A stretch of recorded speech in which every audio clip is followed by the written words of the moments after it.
Hello friends, তোমরা সবাই কেমন আছো? ইতি ক্রাফটসে আপনাদের সবাইকে স্বাগতম। আজকে আবার একটা নতুন ভিডিও নিয়ে এসেছি। সামনে সরস্বতী পুজো, সেই উপলক্ষে একটা অর্ডার পেয়েছি, তো রং করা হয়নি, সেটাই আমি রং করব। তো প্রথমে আমি বিনাটা রং করে নিব। বিনার যে নিচের অংশটা থাকে আমি সেটা রং করে নিচ্ছি। দেখেন এভাবে তুলির সাহায্যে এইভাবে আমি রং করে দিচ্ছি। নিচের অংশটা এভাবে আস্তে আস্তে আলতো হাতে রং করে নেবেন, যেন চারিদিকে লেগে না যায়, সেদিকে খেয়াল রাখবেন। দেখেন আমি এইভাবে রং করে নিচ্ছি। বিনার মানে নিচের অংশটা যেটা থাকে বা বিনার যে মাঝখানে যেই তারটা থাকে আমি সেটাও এরকম করে রং করে নিয়েছি। যেভাবে এটা এই রঙের নাম কি আমার ঠিক জানা নেই বা আমি জানি না। আমি আমার মতো করে কালার করে নিলাম। আর এই যে মালাটা, এটা আমি বিনার নিচে দিব। এই মালাটা আমি কিছুটা মানে ক্যামেরার অবস্থায় কালার করে নিয়েছি। তো বাকি যেটা আছে সেটা আপনাদের সাথে করতেছি। তো প্রথমে আমি একটা কালার করে নিয়েছি, মানে সামনের দিকে যেটা সেটা টিয়া কালার দিয়েছি। এবং মানে যেটা ডোর করা আছে তার নিচে যে আমি ছোট ছোট করে আমার গোল করে শেপ দিয়েছি, সেগুলোতে আমি বিভিন্ন কালারের দেবো। প্রথমে হলুদ দিয়েছি, তারপর লাল দিয়েছি, তারপর নীল দিয়েছি। আমার মানে বারবার তুলি ধোয়া আবার করা আমার বিরক্তি লাগে, তাই আমি একসাথে একবারই নিয়ে একসাথে দুই দিকেই কালার করে নিচ্ছি। কারণ আমি আগে থেকে ঠিক করে নিয়েছি যে আমি কোনটার পর কোন কালারটা করে নেব আমার সুবিধার্থে। এই জন্য আমি একসাথেই বারবার যেন আমার তুলে ধোয়ার না লাগে, এই জন্য আমি একসাথেই কালার করে নিচ্ছি। এই যে এখানে আমি হলুদ রং দিলাম। এখন এই যে মাঝখানে যেটা সাদা আছে আমি এখানে লাল রং দেব। যেন আমি তুলিতে লাল রং নিচ্ছি। লাল রং নিয়ে আমি এইখানে ভরাট করে দেব। যে আমার যে ফাঁকা যে এটা ছিল আমি সেটা লাল রং দিয়ে ভরাট করিয়ে দিচ্ছি। খুব সাবধানে যেন একটা রং আরেকটা রঙের গায়ে না লাগে, এই জন্য খুব সাবধানে কাজটা করতে হচ্ছে। এইভাবে আমি একটু লাল রং করে দিলাম। এটা একটু গাঢ় করে দিব, মানে আমার মনে হচ্ছে একটু লাইট কম দিচ্ছে, তাই আর একটু রং দিব। যেভাবে একটু রং দিয়ে দিছি। এরপরে যে বিনার যে উপরের অংশটা আছে সেটা আমি একটু হালকা সাদা রং দিব, যেন এটা আরও ফুটে ওঠে বা সুন্দর লাগে। এই জন্য এখানে আমি একটু সাদা রং দিয়ে নিচ্ছি। এরপর আমি হাঁস যে আছে মা সরস্বতীর বাহন হাঁস, আমি সেটা রং করব। এই জন্য আমি আবারও সাদা রং নিয়েছি। এটা ঠিক সাদা না, কেমন যেন কালারটা সাদার মতো দেখতে, কিন্তু ঠিক অতটা সাদা না। আমি সেই রংটাই দিচ্ছি হাঁসের গায়ে, মা সরস্বতীর বাহনের গায়ে। তো এইভাবে দিচ্ছি, দেখেন মানে এভাবে আমি হাঁসের গায়ে চারপাশে রং করে দিচ্ছি। যেভাবে চারিদিকে সুন্দর করে আমি রং করে দিলাম।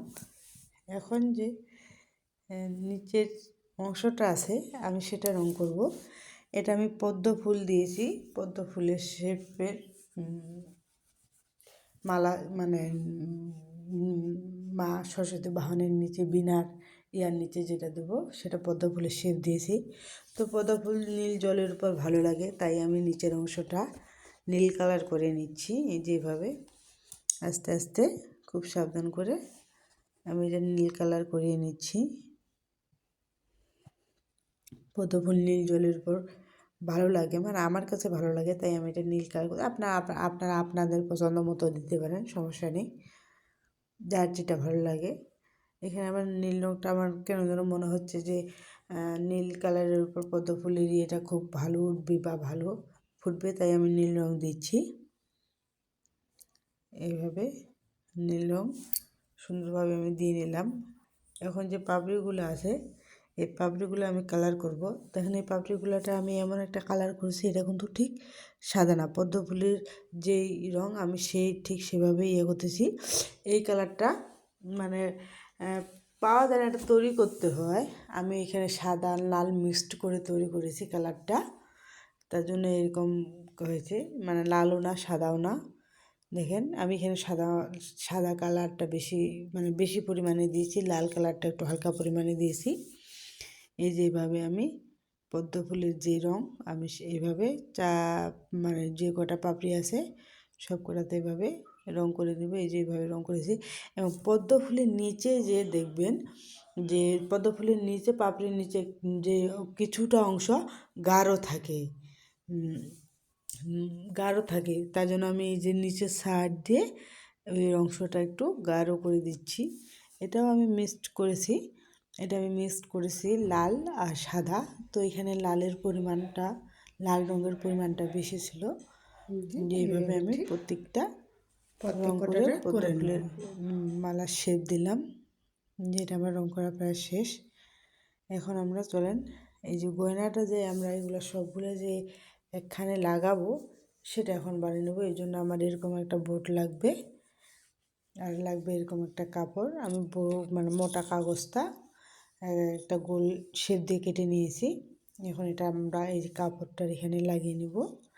এই জন্য চারিপাশে একটু করে আঠা দেব, একটু করে আঠা দিব, আর এভাবে চেপকে চেপকে দেব। দেখেন আমি কীভাবে চেপকে চেপকে দিছি, এই যে এইভাবে চেপকে চেপকে দেব চারিদিকে, মানে একটু করে আঠা দেব আর এভাবে চেপকে চেপকে দেব যেন জিনিসটা খুব ভালোভাবে বসে। এই যেভাবে চেপকে চেপকে দিচ্ছি, দেখেন কীভাবে আমি চেপকে চেপকে দিচ্ছি। এভাবে চারপাশে দেব, যেভাবে আবারও আঠা নেব। এই অংশটা আমি আঠা দিইনি, তাই তাই এটা আবার আঠা দেব, আর দিয়ে আমি এটা এভাবে চেপকে চেপকে দেব। দেখেন আমি চারিপাশে একটু একটু করে আঠা দিয়ে এভাবে চেপকে চেপকে দিয়েছি। এই যেভাবে চেপকে দিয়ে একটা হালকা হাতে প্রেস করে নিচ্ছি, মানে চেপে নিচ্ছি। এরপর এই যে টার্সেলটা আছে, এই টার্সেলটা আমরা লাগাবো। তার আগে আমরা এই যে পমপম লেস আছে, এই পমপম লেসটা লাগাবো যেন গয়নাটা দেখতে খুব সুন্দর হয়। ঠিক একইভাবে চারিদিকে আলতো করে আঠা দিব, আর এভাবে লেসটা লাগিয়ে দিব চারিপাশে। মানে একেবারে সব দিকে আঠা দেবেন না, তাহলে কি আঠাটা শুকে যায়, এতে হাতেও লেগে যায়। এই জন্য অল্প অল্প করে আঠা দিবেন, আর এভাবে লেসটা লাগিয়ে নেবেন আস্তে আস্তে করে। দেখেন আমি এভাবে লাগিয়ে নিচ্ছি, আমার যতটুকু লাগে আমি ততটুকু নিয়েছি, বাকিটা কেটে দিয়েছি। আপনারা আগেও কাটতে পারেন বা লাগিয়ে পরেও কাটতে পারেন, আপনারা আপনাদের সুবিধা মতো করে নেবেন। যে আমি এভাবে নিয়ে একটু উপর থেকে চেপে দিচ্ছি যেন জিনিসটা খুব ভালোভাবে বসে। যেভাবে চেপে নিলাম, চেপে নিয়ে আমি চারপাশে লাগিয়ে দিয়ে এভাবে উপর থেকে একটু চেপে দিচ্ছি যেভাবে।